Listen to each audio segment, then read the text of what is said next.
Advogados. Qual foi a coisa mais idiota que seu cliente fez para arruinar um caso? História 1. Eu estava em um júri onde o réu apareceu no tribunal no dia vestindo exatamente a mesma roupa do suspeito desconhecido no vídeo do crime. Levou apenas alguns segundos antes do juiz imediatamente ordenar uma paralisação. Todos os advogados foram para os fundos com o juiz e saíram uns 7 minutos depois, e anunciaram que o réu tinha aceitado o acordo judicial. Opinião. Ah, não, esqueci. Essa é a minha roupa de crime. É minha roupa de crime porque deveria ser ilegal estar tão bem vestido. E também porque usei ela quando roubei aquele banco na semana passada. História 2. O cliente estava sendo processado e não gostou do advogado adversário nem do juiz. Então ele deixou no tribunal um monte de mensagens de voz tão profanas que ele foi sujeito a uma audiência criminal de desacato ao tribunal. Opinião. Quando você de fato tem desacato pelo tribunal. História 3. Com a maior certeza em sua voz, ele gritou para o policial que o prendeu. Não é V doméstica. Eu estou em um lugar público. Você podia dizer pelo seu rosto que ele realmente pensou que tinha o policial na mão dele, mas... Opinião. Você bate nela em casa? Não. Eu sempre me certifico de estar do lado de fora primeiro. História 4. Não era meu cliente, mas o cliente do advogado do requerente. O homem reivindicou a compensação trabalhista e jogou a pia da cozinha em nós. Ou seja, ele basicamente listou pouco mais da metade de suas partes do corpo na petição de reivindicação, afirmando que ele machucou cada uma delas. Ele estava mentindo e a minha empresa sabia disso. De qualquer forma, íamos a julgamento e no dia anterior fizemos mais uma busca nas redes sociais. Esse idiota postou um vídeo dele vencendo uma competição de breakdance, que aconteceu apenas alguns meses após o suposto incidente de trabalho. Nunca vi uma demissão mais rápida na minha vida. Opinião. Enquanto eu lia isso, eu sabia que ele provavelmente foi pego fazendo alguma atividade física, só não sabia qual. Pensei que seria algum esporte, mas breakdancing é umas 1000 vezes mais engraçado. História 5. Não sou advogado, mas um cliente nosso me deixa perplexo até hoje. Ele tinha várias passagens, incluindo agressão agravada e posse de substâncias ilícitas. Por insistência da família do sujeito, movemos céus e terras para conseguir uma fiança para que ele pudesse sair da cadeia e viver com a família até o caso acabar. O processo todo levou semanas. Menos de um dia depois de ele sair, ele foi pego roubando $16 em baterias da Target. Fiança revogada. Para ser justo, a linha entre estupidez e compulsão está borrada com este. Edição. Para quem estiver curioso, imediatamente pedimos uma avaliação psicológica para ele. Ele foi considerado competente, mas também confirmou que ele tinha problemas de saúde mental. A acusação de agressão agravada acabou sendo retirada e ele aceitou um acordo por tempo cumprido. Opinião. Não cometa um pequeno delito enquanto estiver cometendo um crime. História 6. O advogado da minha esposa proíbe todos os clientes de usar as redes sociais depois que ele perdeu um grande caso. Processo de desviver culposo em que a esposa de um homem foi desvivida. Dinheiro fácil.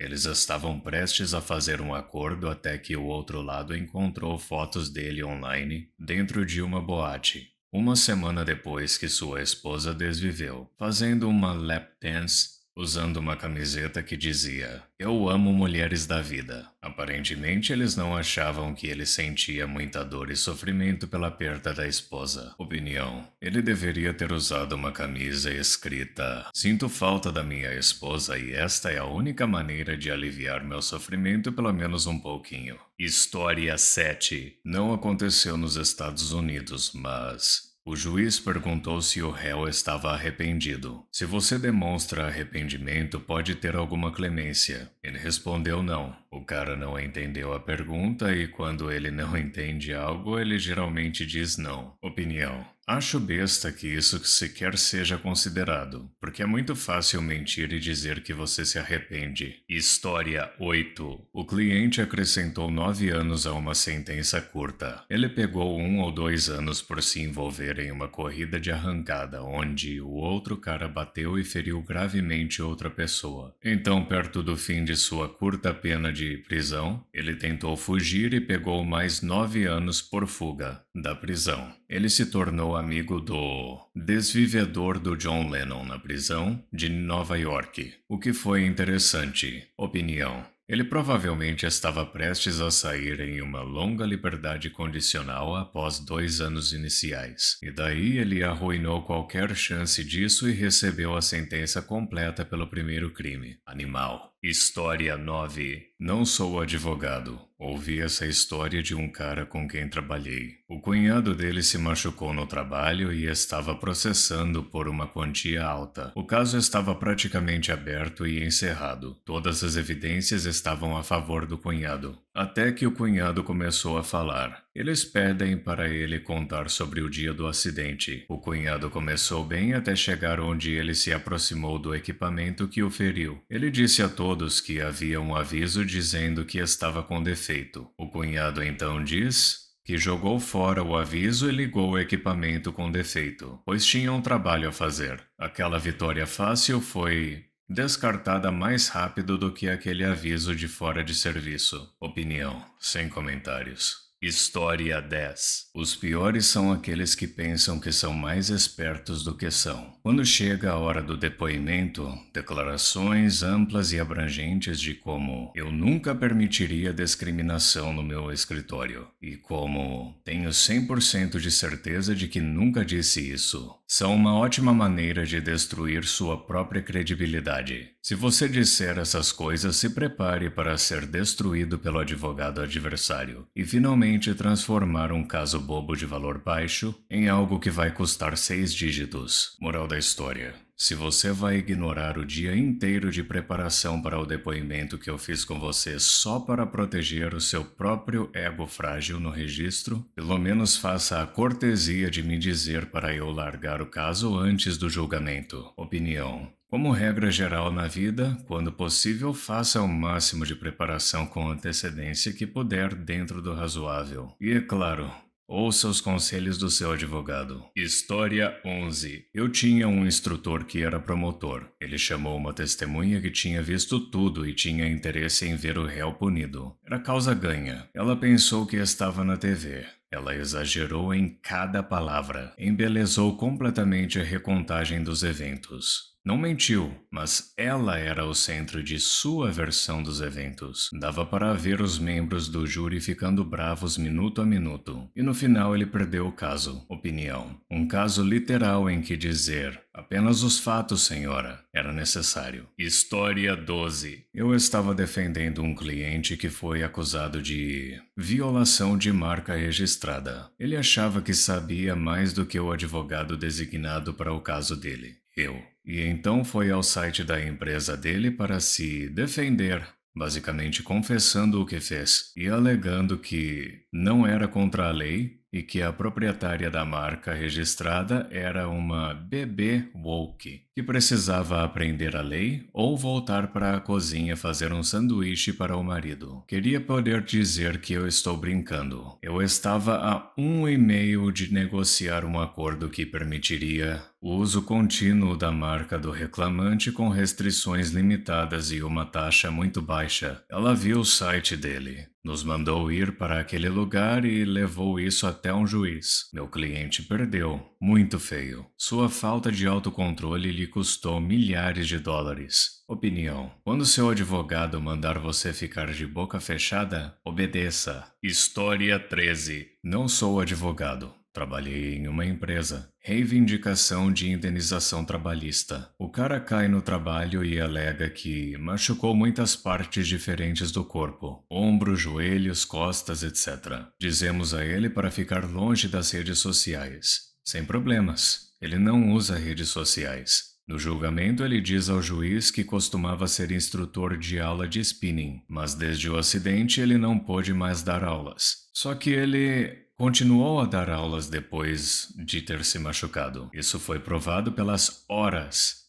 de vigilância que a seguradora fez, mostrando ele dando aula e pedalando vigorosamente na aula de spinning. Como a seguradora sabia que ele ainda era um instrutor ativo, o cara postou sua programação completa de aulas em sua página no Facebook. Sua reivindicação potencialmente muito lucrativa foi rapidamente alterada para uma reivindicação de fraude contra ele. Opinião: é ótimo quando eles mentem para os seus próprios advogados. História 14. Não eu, mas um colega. O filho de um cliente rico foi pego por tráfico de substâncias ilícitas em um festival de música local. O cliente pagou a fiança e então fez com que todo o seu escritório de advocacia chique defendesse seu filho. O filho cambaleou até o tribunal chapado e tentou comprar substâncias ilícitas do oficial de justiça, em voz alta. Não tinha muito que os advogados pudessem fazer depois disso. Opinião: como que pessoas assim conseguem sobreviver até a idade adulta? História 15. O cliente fazia parte de um grupo daquelas pessoas que fazem mal para crianças. Um dos outros desviveu o garoto, enquanto vários estavam envolvidos em fazer coisas horríveis com o menino. A defesa do nosso cara foi que ele era apenas um voyeur. Então, embora estivesse lá, ele não estava envolvido em, de fato, tirar a vida do menino. Ele estava em liberdade sob fiança o tempo todo, incluindo o julgamento, até quando ele decidiu mudar sua história e dizer que não estava lá, sendo que sua irmã já tinha dado provas de que ele tinha voltado para casa naquela noite coberto de vermelho. Ele pegou uma pena longa. Opinião: não longa o suficiente. História 16. Alguém viu aquele vídeo do cara fazendo uma audiência judicial online por dirigir sem carteira? Aí ele atende a ligação enquanto dirige, sem carteira. Opinião: ele não atendeu a ligação, ele entrou em um chat do Zoom para sua audiência judicial, pedindo ao juiz para esperar 1 minuto, enquanto ele encontrava uma vaga de estacionamento no consultório médico. Esse cara claramente não é muito inteligente. História 17. Recentemente estive no tribunal e aparentemente parte das exigências desse cara era que ele não falasse com sua família. Ele ligou para a mãe dele no Dia das Mães. O juiz disse: sua mãe parece se importar com sua liberdade tão pouco quanto você. Coloque as algemas nele. Edição: eu não conheço os parâmetros desse caso. Eu era apenas um espectador no tribunal. O advogado, suando frio, disse: senhor juiz, eu falei para ele, eu falei para ela. Não dá para curar a estupidez. Foi louco de assistir. Opinião: isso é rígido fora do contexto, mas se ele tinha essas restrições, aposto que era porque ele estava no tribunal por ameaçar alguém da sua família ou algo assim. História 18. Não sou advogado, mas estava em um tribunal assistindo a liminares. Ordens de restrição sendo executadas. Em um caso, a mulher estava lá, mas o homem estava na prisão. Então ele estava ligando. Depois de decidir sobre um acordo, o cara perguntou se poderia fazer uma declaração. No final de sua declaração, ele disse: e diga à mulher para ir se ferrar. Ele pegou mais 6 meses de prisão. O cara pediu para fazer outra declaração depois de receber uma bronca do juiz. E ele fez de novo, dizendo a ela para ir se ferrar, e pegou mais 6 meses. Imagine perder 1 ano da sua vida porque você não conseguiu ficar quieto por 5 minutos. Opinião: enquanto isso, temos figuras públicas fazendo o que querem por aí, e nada acontece com elas. Pegar mais 1 ano de prisão por ser um idiota por alguns minutos não me parece justo. História 19. Não sou advogado, mas costumava analisar pedidos de invalidez. Então, frequentemente trabalhava com clientes que tinham advogados. Um homem cujo advogado o havia instruído a não falar conosco diretamente, uma recomendação muito inteligente e básica, me ligou para reclamar. com raiva, que seu advogado estava errado. Ele poderia fazer compras de supermercado, cortar a grama e fazer todo tipo de trabalho doméstico muito bem, obrigado. Agora, eu tinha visto os registros médicos desse homem. Não tinha nenhuma possibilidade de ele fazer tudo isso sem dificuldade. Então eu investiguei um pouco mais. Ele realmente conseguia fazer compras de supermercado, contanto que usasse uma scooter de mobilidade e pedisse para a sua esposa carregar as coisas em casa. Ele conseguia cortar a grama, se usasse um cortador de grama e fizesse uma longa pausa a cada 10 minutos ou mais. Ele conseguia fazer o trabalho doméstico, que se limitava a limpar balcões e dobrar roupas, mas não carregá-las. Liguei para o advogado dele e dei uma atualização rápida assim que eu e ele desligamos o telefone. Eu aprovei a reivindicação dele, mas esse homem é muito sortudo que conseguiu alguém que estava disposto a passar 15 minutos extras com ele. Opinião: o orgulho dele poderia ter custado muito. Muito obrigado por assistir. Não se esqueça de deixar o like, se inscrever e ativar o sininho para receber as notificações dos meus últimos vídeos.